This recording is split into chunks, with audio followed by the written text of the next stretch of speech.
शुक्रिया vice chairman साहब। कोई भाषण की शक्ल में नहीं है, एक शोक संतप्त गणतंत्र के एक अदना नागरिक समझिए या एक जनप्रतिनिधि समझिए, उसकी ओर से कुछ बातें कही जा रही हैं। और सबसे पहले माफीनामा उन तमाम लोगों को जिनकी मौत को भी हम एक्नॉलेज नहीं कर रहे हैं, जो हम जान ही रहे हैं कि वो मारे गए। तो ये माफीनामा सर सिर्फ मेरा नहीं है। मैं इसलिए ये बात कह रहा हूं कि मई के महीने में मैंने 6 आर्टिकल लिखे। संसद चल नहीं रही थी, कहां अपनी शिकायत ले जाते, किससे कहते। मुझे भाजपा के मित्रों ने, कई साथियों ने कॉल किया, बधाई दी। मैं उनका भी एहतराम करता हूं और कहता हूं कि ये भरोसा इस सदन का है कि हम सबको एक साझा माफीनामा उन लोगों के नाम भेजना चाहिए जिनकी लाशें गंगा में तैर रही थी। किसी ने कह दिया ये, किसी ने कह दिया वो। सर दूसरी चीज, मैंने कल सेक्रेटरी जनरल साहब से बात करने की कोशिश की, बाकी जगह भी। किसी 2 सत्र के बीच में सर 50 लोगों की ऑबिचुअरी आज तक कभी नहीं हुई संसदीय इतिहास में। राजीव सातव की उम्र थी जाने की इस दुनिया से। रघुनाथ महापात्रा जब मिलते थे गले लगाते थे, बोलते थे जय जगन्नाथ। अचानक में वो नहीं है। ये पीड़ा व्यक्तिगत है, आंकड़ा मैं नहीं कहना चाहता हूं, मेरा आंकड़ा, तुम्हारा आंकड़ा। अपनी पीड़ा में आंकड़ा ढूंढिए। एक व्यक्ति नहीं है इस देश में, इस सदन में, सदन के बाहर, उस सदन में जो ये कहे कि उसने किसी जानने वाले को ना खोया हो। सर पीड़ा कह सकता हूं। ऑक्सीजन के लिए लोग फोन करते थे, हम अरेंज नहीं कर पाते थे। लोग समझते हैं सांसद है, ऑक्सीजन पिछा देगा। 100 फोन में पूरे दिन में शाम को बैठ के देखते थे, सक्सेस रेट 2, सक्सेस रेट 3। हमको कौन सा आंकड़ा कोई बताएगा साहब? हमको नहीं, किसी आंकड़े की बात नहीं करनी है। हमें देखना है कि जो लोग गए वो जिंदा दस्तावेज छोड़ के गए हैं हमारे फेलियर का। मैं आपकी बात नहीं कर रहा हूं साहब। आप कहिएगा 70 साल में कुछ नहीं हुआ, मैं उसमें जाना ही नहीं चाहता। ये कलेक्टिव फेलियर है 47 से लेके अब तक की सारी सरकारों का। क्या बना दिया हमने? मुझे पता नहीं था कि अस्पताल और ऑक्सीजन का क्या रिश्ता होता है सर। ईमानदारी से कहता हूं, मैं मेडिकल बैकग्राउंड से नहीं आता हूं।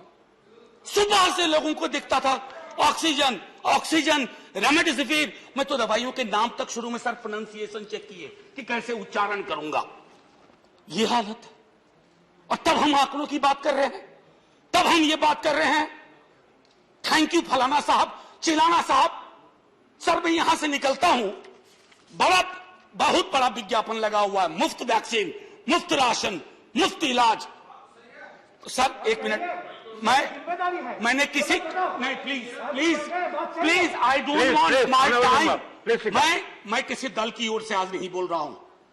मैं दावे के साथ कहता हूं, मैं लाखों लोगों की ओर से बोल रहा हूं जो यहां बोलना चाहते हैं। अब मेरी बात सुनिए, आज शिकायत नहीं कर रहा हूं आपसे। ये वेलफेयर स्टेट है ना। एक साबुन की टिकिया अगर कोई गरीब गांव में खरीद रहा है ना सर, तो अडानी अंबानी के बराबर का करदाता है। आप उसको कह रहे हो मुफ्त वैक्सीन, मुफ्त इलाज, मुफ्त राशन। नहीं साहब, कुछ मुफ्त नहीं है, उसका स्टेट है। इस वेलफेयर स्टेट का कमिटमेंट है। उसको आप डिनाइग्रेट मत करिए, डेमोनाइज मत करिए, उसे बौना मत बनाइए। ये आग्रह है मेरा। सर मैं इससे पहले की कुछ और बातें कहूं, मेरे पास अभी वक्त है। सर इस कोरोना को मैं भी मानता हूं, मेरे पूर्व के वक्ता कुछ कह रहे थे, ये चैलेंज है हमारे लिए सर। बहुत बड़ी बड़ी बातें नए कानून की हो रही है। राइट टू हेल्थ की बात क्यों नहीं करते हम लोग? राइट टू हेल्थ, स्वास्थ्य का अधिकार, उसमें कोई किंतु परंतु लेकिन परंच नहीं। सीधे तौर पे स्वास्थ्य का अधिकार constitutionally guaranteed. Right to life के साथ लिंक करिए।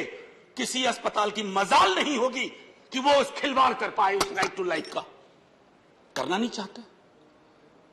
राइट टू वर्क, उस पर काम करिए। पॉपुलेशन को लेकर के बहुत बातें हो रही हैं साहब। डेमोग्राफी को, डेमोग्राफर्स को छोड़ दीजिए, बड़ा संश्लिष्ट विज्ञान है, लेकिन ये हम कर सकते हैं इस सदन और उस सदन में।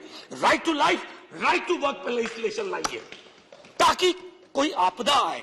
अभी तो हमारे लीडर ऑफ हाउस नहीं है, नए बने हैं। उनसे मैं कहता, जब वो रेल मंत्री थे, हॉस्पिटैलिटी सेक्टर के लोगों को निकाल दिया गया इसी कोरोना काल में। मैंने लगातार आवाज उठाई, कोई सुनने वाला नहीं है सर, कोई नहीं सुन रहा। अगर आप सांसद की नहीं सुन रहे हैं तो जो छोटे अदना संविदा वाले नौकरी से निकाले गए उसकी कौन सुनेगा सर। एक और अद्भुत चीज हुई इसी कोरोना के दौरान, माननीय उपसभापति महोदय, जब हाहाकार मचा हुआ था हॉस्पिटल के लिए, आईसीयू बेड्स के लिए, दवाइयों के लिए, यह हाहाकार जब मचा हुआ था, उस दौर में सर कई चीजें हुई, जिसमें से एक जो महत्वपूर्ण चीज मैं जिसका जिक्र करूंगा, उस हाहाकार में सरकारें, मैं सिर्फ केंद्र को नहीं कह रहा हूं, कई राज्य सरकारें भी नदारद थी। वो 1.5 महीना कैसे बिताया है इस मुल्क ने। हमारे सदन के कोई लोग बड़ी मुश्किल से बच के आए हैं, मैं नाम नहीं लूंगा। पूरे देश ने वो वक्त कैसे बिताया है, नाइटमेयर की तरह लगता है सर, डरावना लगता है। एक मेरा स्टूडेंट पढ़ा है, वह 37 साल का, हॉस्पिटल का बेड जब तक मैंने अरेंज किया वो दुनिया छोड़ के जा चुका था। मैं इसलिए बार बार इसको इसलिए ये कह रहा हूं कि इसमें व्यक्तिगत पीड़ा को ढूंढिए, तब हम इसका निदान ढूंढ पाएंगे। मेरी नाव तुम्हारी नाव, मेरा काल तुम्हारा काल, ये तो बहुत कुछ हुआ, इस भौकाल से आपको कुछ हासिल नहीं होगा। सर बस 1 मिनट और लूंगा, जो मैं कहना चाह रहा था। सर एक खत मैंने मृतात्माओं के नाम लिखा था, कुछ कर नहीं पा रहा था, बेबसी में एक खत लिखा, जो लोग इस दुनिया से चले गए। उसमें कुछ मैंने सलाह दी थी सर सरकार से, और ये जो उस बीच में कहा गया कि सरकारें फेल नहीं की, सिस्टम फेल कर गया। अरे साहब, ये सिस्टम कौन क्या है? बचपन से सुनते थे कि सिस्टम के पीछे व्यक्ति होता है, सिस्टम के पीछे एक संरचना होती है। अगर वो सिस्टम फेल किया है, चाहे दिल्ली में या किसी गांव की गलियों में, तो वहां की सरकारें फेल गई। सिस्टम का नाम इसे मत दीजिए, क्योंकि यही वो सिस्टम बनाते हैं। धन्यवाद। और आप बस आखिरी टिप्पणी करने दीजिए। प्रोफेसर धन्यवाद, आपको ज्यादा टाइम दे चुका हूं मैंने। सर बस 10 सेकंड लूंगा। आज जय हिंद बोलने में भी वो खुलूस नहीं आ रहा है जो आम दिनों में हुआ करता है। मैं सिर्फ इतना आपसे आपके माध्यम से कहना चाहता हूं, मैंने एक शिकायत नहीं की सर, किसी से नहीं। किससे शिकायत करेंगे? आहत हूं, जगाना चाहता हूं स्वयं को भी, आपको भी, क्योंकि अगर गंगा में तैरती लाशें, सर जिंदगी में डिग्निटी चाहिए, मौत में उससे बड़ी डिग्निटी चाहिए। हमने अनडिग्निफाइड डेथ को विटनेस किया है, और अगर हमने इसको दुरुस्त नहीं किया सर, आने वाली सदियां माफ नहीं करेगी। आप बड़े बड़े इश्तहार छपवाओ, अखबारों के 4 पन्ने रंग दो, फलाना थैंक यू सर, इतिहास को थैंक यू कहने का मौका मिलना चाहिए। धन्यवाद। जय हिंद सर। अगर मेरी बात से फिर भी किसी को कष्ट पहुंचाओ, मैं उन्हीं लाखों लोगों की धन्यवाद डेड बॉडी के बिहाफ पे आपसे माफी मांगता हूं। जय हिंद। धन्यवाद। Next speaker is Sanjay.